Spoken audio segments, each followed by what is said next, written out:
Bonjour. Aujourd'hui, je vais vous parler de la parole de Dieu. On va s'exhorter un peu. Dans le livre de Jean 3, verset 16, il est dit que Dieu a tant aimé le monde qu'il a donné son Fils unique afin que quiconque croit en lui ne périsse point, mais qu'il ait la vie éternelle. Alors, nous allons un peu décortiquer cette partie de la parole-là et puis voir quelles sont les conséquences de cette parole sur la vie de celui qui accepte Jésus-Christ de Nazareth dans sa vie. Alors, la parole dit, car Dieu a tant aimé le monde qu'il a donné son Fils unique, afin que quiconque croit en lui ne périsse point, mais qu'il ait la vie éternelle. Alors, dans cette partie de la parole-là, je, je vais prendre un stylo et puis partager cette parole en trois. D'abord, Dieu qui a donné son Fils unique. Alors, le Fils unique de Dieu, c'est qui? Le Fils unique de Dieu, c'est Jésus-Christ de Nazareth. Et Jésus-Christ de Nazareth, comme le dit le livre de Jean, c'est la parole de Dieu. C'est la parole de Dieu faite chair. Jésus-Christ de Nazareth, comme le dit le livre de Jean, c'est la lumière qui est venue dans le monde pour éclairer le monde, pour permettre au monde de vivre une vie saine, une vie faite de succès, une vie faite de victoire, une vie faite d'amour. Et il est dit que quiconque croit ne périra point. Quoi? Quiconque croit ne périra point. D'abord, le quiconque là, le quiconque veut dire que peu importe ta race, peu importe ta nationalité, peu importe ton âge, peu importe ton degré de connaissance dans les choses spirituelles, dans les choses intellectuelles, des choses intellectuelles dans le monde des affaires, ou bien je sais pas, peu importe ta, ton, ton, peu importe ta vie sociale, peu importe qui tu es, quel que soit, si tu as l'intelligence, si tu as l'intelligence de comprendre que c'est Jésus-Christ qui peut te sauver, si tu as cette vie-là en toi, alors tu seras effectivement sauvé. Tu seras effectivement sauvé, pas parce que tu es juif, pas parce que tu es israélite, pas parce que tu es Dieu, non, mais parce que tu as cru seulement en la parole de Dieu, parce que tu as cru seulement en la lumière de Dieu qui est Christ.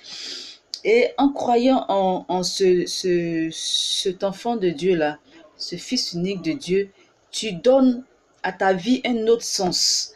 Alors, quel sens donnes-tu à ta vie? Le fait que tu acceptes Jésus-Christ comme ton Seigneur et Sauveur personnel fait de toi une personne nouvelle. Dans un autre passage de la Bible, il est dit que les choses anciennes sont passées. Ton ancienne nature est passée. Tu as maintenant une nouvelle nature. Et cette nouvelle nature-là, nous allons parler d'elle. Oui, bonjour. Cette nouvelle nature, nous allons parler d'elle. Cette nouvelle nature dit quoi? Que lorsque tu acceptes Jésus-Christ, dans le livre de Jean 1, verset 12 à 13, il est dit, tous ceux qui l'ont reçu, tous ceux qui reçoivent Jésus-Christ dans leur vie, tous ceux qui reçoivent la lumière du monde, tous ceux qui reçoivent la parole de Dieu qui est Jésus-Christ, ces personnes-là, peu importe leur race, leur nationalité, à ces personnes-là, et qui croient en son nom, la parole de Dieu dit que Dieu leur donne le pouvoir de devenir enfants de Dieu. Cette croyance-là leur donne le pouvoir de devenir enfants de Dieu. Lesquels sont nés, non du sang, ni de la volonté de la chair, ni de la volonté de l'homme, mais de Dieu. Partons d'abord du fait que tu sois enfant de Dieu. Dieu même d'abord, pour celui qui sait qui est Dieu, c'est que Dieu, ce n'est pas... Dieu n'est pas n'importe quel Dieu. L'Éternel que moi j'aime et que j'adore n'est pas n'importe quel Dieu. L'Éternel C'est le Dieu créateur des cieux et de la terre. C'est celui par la parole de qui tout a été. C'est celui qui est invincible, qui est éternel, qui vit éternellement, qui a été au départ et qui sera la fin de toutes choses. C'est celui qui sait le début de ta vie, comment tu as été conçu depuis le spermatozoïde de ton père, les ovules de ta mère qui ont fécondé jusqu'à ce que tu deviennes poussière, que tu sois, tu ne deviennes rien sur cette terre. Il sait tout de toi avant même que tu ne sois. Imagine un peu si tu es son fils. Quelle grâce. Imagine un peu si tu es le fils de ce Dieu-là, ce Dieu suprême. Toi-même, tu deviens quoi? Quand ton père et ta mère, qui sont des hommes, t'ont mis au monde, ils t'ont mis au monde comme un homme. Amen. Et maintenant, on te dit que le fait de croire en Jésus-Christ de Nazareth, tu deviens automatiquement enfant de Dieu. Tu nais enfant de Dieu. Je ne sais pas si je vais dire renaître, mais le français est mal utilisé parce que c'est pas que tu meurs pour renaître. Même si tu meurs pour renaître, parce que mourir à son ancienne vie et naître à la nouvelle vie que Dieu t'offre, à cette nouvelle grâce, cette nouvelle chance que Dieu t'offre de pouvoir maintenant manifester ce que tu es d'origine. Tu deviens Dieu. Le fait que tu sois enfant de Dieu fait de toi automatiquement un Dieu. Alors qu'on dit dans la parole de Dieu que lorsque tu deviens Dieu, tu ne dois pas mourir comme un homme. Tu ne dois pas mourir comme un homme. Et le psaume 82 dit que j'avais dit, vous êtes des dieux. Vous êtes tous des fils du Très-Haut. Mais pourtant, mourir comme des hommes. Ceux qui n'ont pas accepté Jésus-Christ meurent comme des hommes. Mais ceux qui acceptent Jésus-Christ, tant bien même ils mourraient à cette vie-là, ils vivraient éternellement. D'accord. On ne va pas être trop long, je ne vais pas arriver jusqu'à 10 minutes. Je vais parler du passage qui dit que... du passage de Marc 16, verset 17 à 18. Mon frère, tu as accepté Jésus. Tu es né de nouveau. Tu es fils de Dieu désormais. Comme le dit Jean 3, 16 et Jean 1, 12 à 13. Ta vie, tu n'es plus la même personne. Tu deviens maintenant fils de Dieu, tu deviens Dieu. Les antécédents de tes parents là n'ont plus d'effet sur toi. Ton ancienne vie, les sacrifices que tu as eu à faire, si tu en as fait, toute cette mauvaise vie que tu as vécue n'a plus d'effet sur toi. Personne ne peut te réclamer quoi que ce soit parce que maintenant tu es un Dieu, tu es fils de Dieu. Et personne n'a pouvoir sur toi si ce n'est ton Père. Ok? Maintenant, il est dit que dans le livre de Marc 16, à partir du verset 17, d'abord verset 16, on dit que celui qui croira que Jésus-Christ est fils de Dieu, qui se fera baptiser, sera sauvé. C'est tout simple. Mais celui qui ne croira pas sera condamné. C'est simple. C'est ce que je disais là. Tu es Dieu. Tu es fils de Dieu. Si tu acceptes Jésus-Christ, tu deviens fils de Dieu. Donc Dieu, tu ne peux pas mourir comme un homme. Et quand bien même tu mourrais, tu vivras. Et si tu n'as pas accepté Jésus-Christ, tu demeures un être humain, tu demeures un homme, tout le monde peut te prendre comme un poulet de fête et puis tu vas mourir cadeau. Tous tes projets seront enterrés.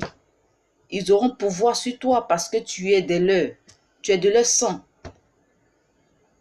Mais si tu acceptes Jésus-Christ, tu deviens Dieu. Et quand on est Dieu, il y a certaines choses qui nous caractérisent. C'est-à-dire quoi? Je ne voulais pas arriver jusqu'à 10, mais je serai obligée d'arriver à 10. C'est-à-dire quoi? La parole de Dieu en Marc 16, verset 17 dit, voici les miracles qui accompagneront ceux qui auront cru. En mon nom, ils chasseront les démons. Ils parleront de nouvelles langues. Ils saisiront des serpents. S'ils boivent quelques breuvages mortels, ils ne leur feront point de mal. Ils imposeront les mains aux malades et les malades seront guéris. Mon frère, si c'est moi, ma soeur, si c'est moi, Il n'y a pas de... Je vais choisir la voie qui peut m'arranger moi et ma famille. Je ne vais pas aller rester dans les ténèbres pour que toutes ces choses-là m'arrivent. Parce que dans les ténèbres, les démons habitent avec ceux qui sont dans les ténèbres. Je ne peux pas dire non parce que moi, je suis dans les ténèbres. Tu es limité au niveau de ton langage spirituel. Même serpent, un serpent a le pouvoir sur toi. Allons dans le livre de la Genèse, on verra que le serpent a dominé Ève. Mais quelqu'un qui te domine, c'est lui qui te donne des ordres, c'est lui qui t'influence, et puis tu fais ce qu'il veut, ce qu'il désire.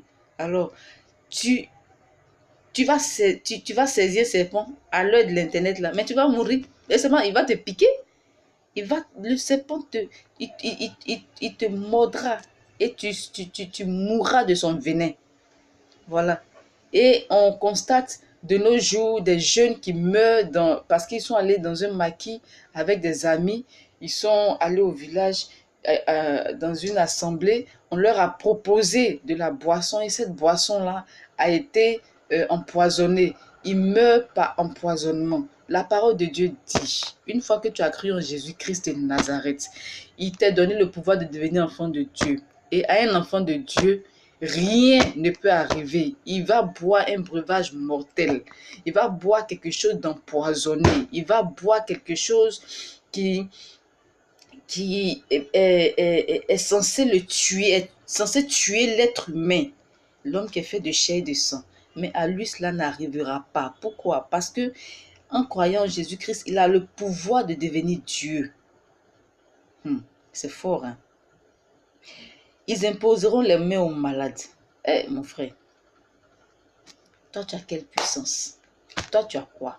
On dit tu vas pas piquer un malade avec aiguille et puis seringue et puis l'aiguille d'une seringue où il y a déjà des médicaments dedans. Non, mais ta main seulement a le pouvoir de donner la guérison à quelqu'un parce que toi, tu as accepté Jésus-Christ. Et parce que tu as accepté Jésus-Christ, tu manifesteras Christ dans la vie de toute personne. Aïe, quelle bénédiction, quelle grâce. Imagine-toi que tu es avec ton fils ou bien ta fille dans un village où il n'y a pas d'hôpitaux, il n'y a rien. On dit, ton enfant est malade, oui, bonsoir.